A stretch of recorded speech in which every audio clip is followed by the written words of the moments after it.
ठीक, क्या कहता है जहाँ पे अय्यूब के विषय में भी लिखा है। हाँ हाँ, सुनिएगा। तुम भी धीरज धरो और अपने हृदय को दृढ़ करो जी, क्योंकि प्रभु का आगमन निकट है। सुनिएगा, लिखा है अब साफ साफ आपके लिए है, तुम भी धीरज धरो और प्रभु का आगमन अपने हृदय को दृढ़ करो। अपने आप को तैयार करो, अपने हृदय को तैयार करो कि परमेश्वर का आगमन निकट है।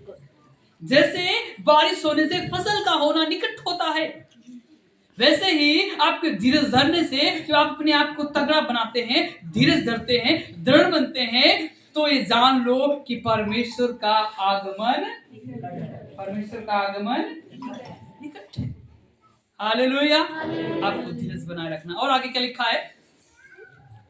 हे भाइयों, एक दूसरे पर दोष न लगाओ ताकि तुम दोषी न ठहरो। देखो हाकिम द्वार पर खड़ा है। वाओ, लिखा है देखो हाकिम द्वार पर खड़ा है, अर्थात परमेश्वर आपके द्वार पे खड़ा है जी। हे भाइयों, जिन भविष्यवक्ताओं ने प्रभु के नाम से बातें की जी, उनको दुख उठाने और धीरज धरने का एक आदर्श समझो। लिखा है जिन भविष्यवक्ताओं से परमेश्वर ने बातें की, तुम्हारे लिए भविष्यवाणी की गई, वो भी कहीं ना कहीं दुख में रहे, पर उनको इस बात के लिए सुनकर देखकर आप समझें कि जो दुख है वो नई बात नहीं है। जो दुख है वो नई बात नहीं है ना? वो दुख है वो नई बात नहीं। परमेश्वर आपके जीवन में जो दुख लाया है तो सुख को भी लाएगा। इन संघर्ष है उससे आपको छुटकारा भी लाएगा। और आगे लिखा है अय्यूब के विषय में, क्या कहता है आगे जी? हाँ, देखो हम धीरज धरने वालों को कहते हैं जी। तुमने अय्यूब के धीरज के विषय में तो सुना ही होगा। और प्रभु की ओर से जो उसका प्रतिफल हुआ जी, उसे भी जान लिया है।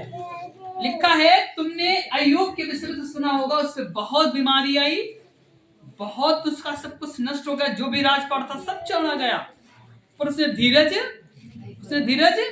उसकी पत्नी कहती अब तो परमेश्वर को कोस, देख तेरा सब कुछ छिन गया है, तो राजा था, तो राज्य किया करता था, तेरे पास में देख इतना धन संपत्ति था, आज सब मिट्टी में मिल गया है। और उसने फिर भी लिखा है वो धीरज धरे रहा और उसकी वापसी 7 गुना से भी ज्यादा होने पाई। लिखा इसके बेटे बेटियां, उसका धन संपत्ति, हाथी घोड़े उसको पुनः वापस मिल जाते हैं। कैसे? धीरज धरने से। कैसे? धीरज धरने से। आपको अय्यूब की तरह धीरज रखना है, आपको किसान की तरह धीरज रखना है। एक किसान को पता नहीं होता है कि उसकी फसल सही होगी नहीं होगी, पर धीरज रखता है अंतिम पड़ाव तक, जब तक फसल कट कर सूख कर ससरिंग होकर घर तक नहीं आ जाती, उसका धीरज बना रहता है। ये परमेश्वर उसकी फसल को संभालेगा। कई बार जब ऐसे तूफान, ऐसे हालात बिगड़ते हैं, फसलें खेत में खड़ी हो, पकी हो, बारिश चल रही हो, तब भी किसान धीरज रखता है। प्रभु तेरे ही हाथ में है। क्या आपका धीरज इस प्रकार का है? क्या आप धीरजवंत हैं? क्या परमेश्वर के इस धीरजवंत के जीवन को आप जी पा रहे हैं? ऐसा करने से आप और आपका जीवन बहुत आशीष का कारण ठहरेगा। वचन में लिखा है धीरज जितनों ने रखा, आपको पता है एलिया भी बहुत ही अच्छा जन था, है ना? उसने कहा कि मैं प्रार्थना करता हूं, बारिश नहीं होगी, बारिश नहीं हुई, विश्वास के साथ, धीरज के साथ। और जब उसने पुनः प्रार्थना की, तो में लिखा है 3.5 साल के बाद में फिर से बारिश होगी। आप कैसे धीरज को बनाए रखना है? आपको लगे कि यस हो जाएगा, विश्वास हो और आपको लगे यस ये होगा, तो आप ही कहते नहीं प्रार्थना भी हो रही है, ठीक नहीं हो रहा, तो ठीक भी नहीं होगा।